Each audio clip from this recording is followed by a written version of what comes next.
ಮಾನವ ಜನ್ಮ ದೊಡ್ಡದು. ಮನುಷ್ಯ ಜನ್ಮ ಸಿಗೋದು ಅತ್ಯಂತ ದುರ್ಲಭವಾದದ್ದು.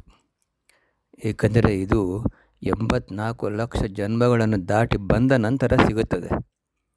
ಅದಕ್ಕೆ ಇದನ್ನು ಹಾನಿ ಮಾಡಿಕೊಳ್ಳಬೇಡಿರ ಹುಚ್ಚಪ್ಪಗಳಿರ ಅಂತ ನಮ್ಮ ದಾಸವರೇಣ್ಯರು ಹೇಳಿದ್ದಾರೆ. ಆದರೆ ನಾವು ಮಾಡೋದೇನು? ಭಗವಂತನನ್ನು ಬಿಟ್ಟು ಲೌಕಿಕ ಸುಖ, ಸಂಪತ್ತು, ಅಧಿಕಾರ, ಅದು ಇದು ಅಂತ ಏನೇನೋ ಪಡೆಯಲು ಪ್ರಯತ್ನ ಮಾಡ್ತೇವೆ. ನಮಗೆ ಇವೆಲ್ಲಕ್ಕಿಂತ ಶಾಶ್ವತವಾದಂತಹ ಜನ್ಮರಹಿತನಾದಂತಹ ಭಗವಂತ ಬೇಕಾಗಿಲ್ಲ. ಸಂಸಾರದ ಜೊತೆ ಆತ ಇದ್ದರೂ ಆದೀತು, ಇಲ್ಲದಿದ್ದರೆ ಇಲ್ಲ. ಪ್ರಪಂಚದ ಸುಖ ಮಾತ್ರ ಬೇಕು, ತಪ್ಪಬಾರದು. ಮನುಷ್ಯ ಎಡುವುದು ಇಲ್ಲಿಯೇ ಮಾಯೆ ನಮ್ಮನ್ನು ಕಟ್ಟಿ ಹಾಕ್ತಾಳೆ. ಕೆಲವೊಮ್ಮೆ ಯಾವುದೋ ಜನ್ಮದ ಕೆಟ್ಟ ಸಂಸ್ಕಾರ ಜಾಗೃತ ಆಗಿಬಿಡ್ತದೆ. ಮನುಷ್ಯ ಇವೆಲ್ಲದರಿಂದ ಪಾರಾಗಬೇಕು. ಆದರೆ ಮಾಯ ಎಷ್ಟು ಬಲವಂತವಾದುದು ಅಂತ ಅಂದರೆ ಸಾಧನೆಯ ಮಾರ್ಗದಲ್ಲಿ ಇರುವವರ ದಾರಿ ತಪ್ಪಿಸ್ತದೆ. ಕಾರಣ ನಾವು ಸದಾ ಜಾಗೃತರಾಗಿರಬೇಕು. ಅನವರತ ರಾಮನಾಮ ನುಡಿತಾ ಇರಬೇಕು.